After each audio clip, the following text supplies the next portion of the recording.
If there is anything I know after sitting through the latest Doctor Strange movie, it most definitely lives up to its title. Doctor Strange and the Multiverse of Madness is, as its name might suggest, strange and absolutely mad. This might be the most stylistically different MCU film to date, and while not completely absent of humour, definitely feels far more toned down and far more horrored up than anything the long-running film series has seen so far. In fact, this film is something I've wanted far more than a new Doctor Strange movie, and even more than a new MCU film. It's the return of director Sam Rami to big-budget, blockbuster filmmaking, and he brought his wildly horrific and insanely entertaining bag of tricks to play.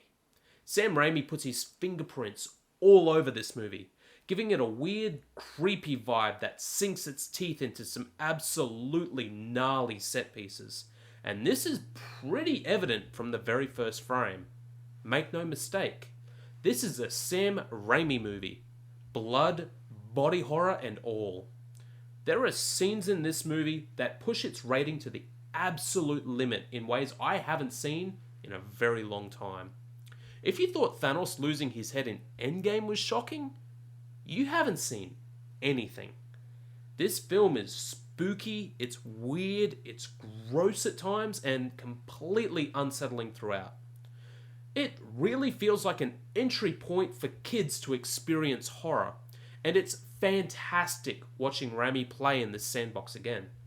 For every body dismembered and shrill jump scare, you can practically feel Raimi grinning behind the screen.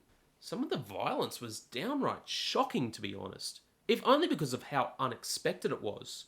If you're a fan of Raimi's work, you're going to recognise callbacks and Easter eggs galore. It was widely reported that there were some pretty massive reshoots that were undertaken in order to work on the third act. And while that's not super apparent in this film, the plot is messy. It's a big, bold, messy movie that swings for the fences in big ways that people might not actually like. The plot is essentially about Strange being caught up in protecting someone while being hunted through the multiverse. But that barely scratches the surface. It opens with a massive action scene and barely takes his foot off the gas from there. The pace is absolutely relentless, and it feels like the first Marvel movie that could have used an extra 20 minutes just to slow down and sit with the characters and the consequences of their actions.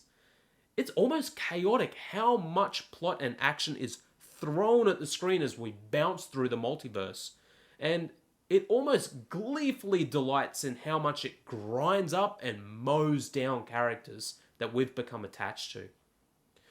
Multiverse of Madness introduces a lot of new concepts and developments for the MCU, which I think probably needed to be explained a little more for people unfamiliar with the comics and the source material. It's interesting how it streamlines some of the more abstract, big concepts from the comics for the multiverse, and a lot of it works, but probably needed more explanation and more exploration moving forward if they're going to continue down this particular path.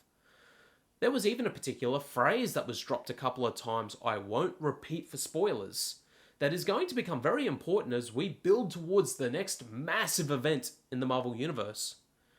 Cumberbatch, as usual, was fantastic as Doctor Strange. The entire cast is. Marvel have always excelled in pitch-perfect casting, and Cumberbatch is arrogant, charming, smarmy, and pretty much perfect in the role.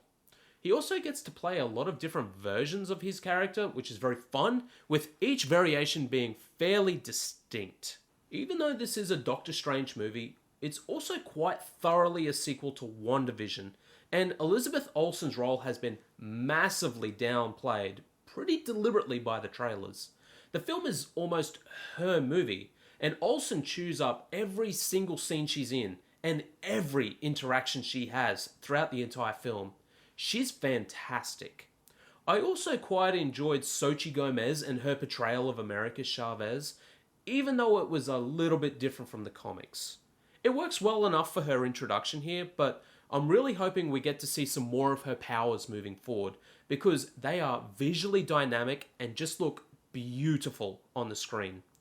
I'm trying to be vague here for anyone that's not familiar with her power set from the comics, but I think they absolutely nailed what could have looked really off and funny.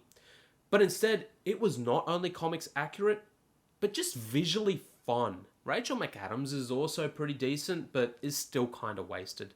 I really hope they can use her character as something other than character development for Doctor Strange, but it's nice to see her included in the film regardless.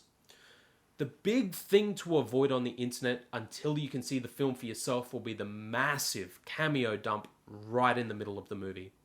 It's been hinted at and alluded to in the trailers, but you haven't seen the full scope of it.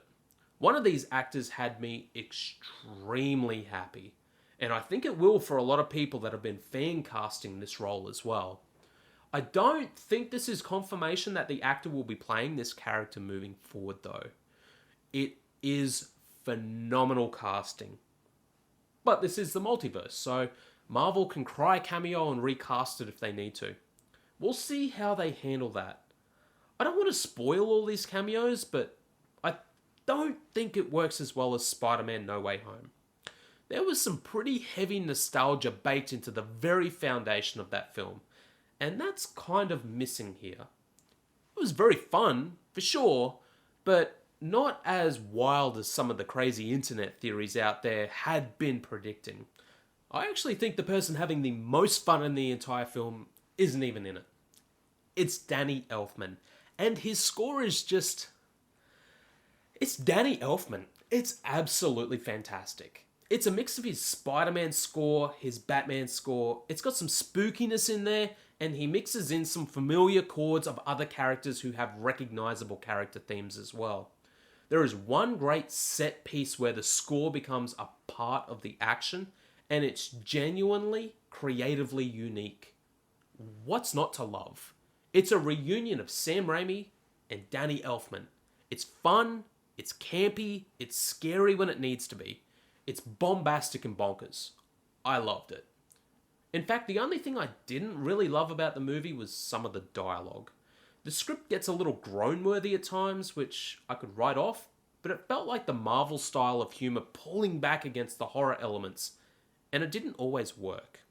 The plot moved so fast, you'll barely notice. For the first time, some of the special effects felt a little off in places as well. Not often, and not jarring, but the visuals for this film are so big and so trippy and crazy, it stands out in comparison. I actually feel sorry for the visual effects artists on these movies now. They are feeling more and more like animated movies with some live action elements rather than the other way around.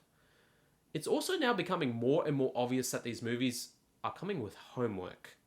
To watch and understand Doctor Strange and the Multiverse of Madness, you have to have seen the first Doctor Strange, Infinity War, Endgame, and WandaVision, at least. And to get the most enjoyment out of it, add in the What If series, the Loki series, every prior appearance of Wanda, and have at least a passing familiarity with everyone in the massive cameo dump.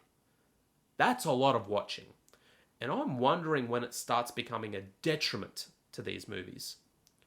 Either way, I really enjoyed Doctor Strange and the Multiverse of Madness. Messy, throw it all at the wall and see what sticks, plot and all. I give it a solid B. As always with these MCU films, be sure to stick around through the credits. There are two. The first one's in the mid-credits and it teases what's next.